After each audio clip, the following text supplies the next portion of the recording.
ሰዋላ ለጉዳይ ለማከር ትችላለህ ማውራት ወድለት አገባለሁ ከነ ዛሬ ሐሙስ አይደለ 2 ቀን ነው የቀረኝ ለሰርጌና ባለቤቴ የተዋወቁት በፌስቡክ ነበር ይሄ ሁሉ ነገር አልፎ ይሄ ሁሉ ነገር ወጥቶ ይው እንግዲህ እንደነገርኩ ውድ ነው ማገባው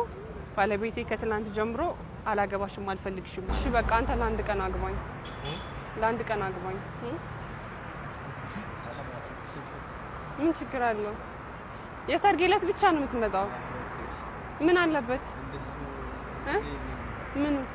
ምንም የለውም እኮ ምንም አንተ አትጨነቅም ምናምን ሁሉም ወጪ ምናምን ጨርሰናል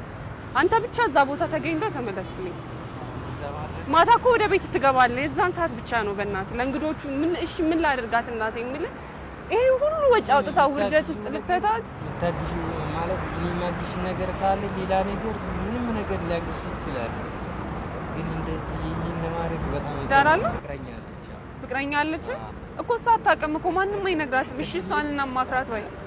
እሷንና ማክራት ከመጥች አንተ እሷ ብትፈቅድም ችግር የለብም እሺ ትለኛለህ እሷ ካለች ግን እንድትቀየምኝ አልፈልግም ስማ አትቀየምም ወለት ይችላል ወለት በቃ ለምንድነው እውነት ያለው ነው እሺ ለማንኛውም ከአዲስ ሚዲያ ኔትወርክ ነው የመጣሁት ከአዲስ ቴሌቪዥን ስለ ቅንነት በቃ አለ አይደል ሰዎች ብዙ ጊዜ የሰዎች ጭንቀት ያስጨንቃቸዋል ወይ የሚለውን እኔም ደግሞ ተናግሬ ማሳመን እችላለሁ ወይ የሚለውን ለማየት ነበረ አንተ ግን ቅን ነህ ችግሬን በደንብ ስላደመጥከኝ አመሰግናለሁ እሺ መልካም ቀን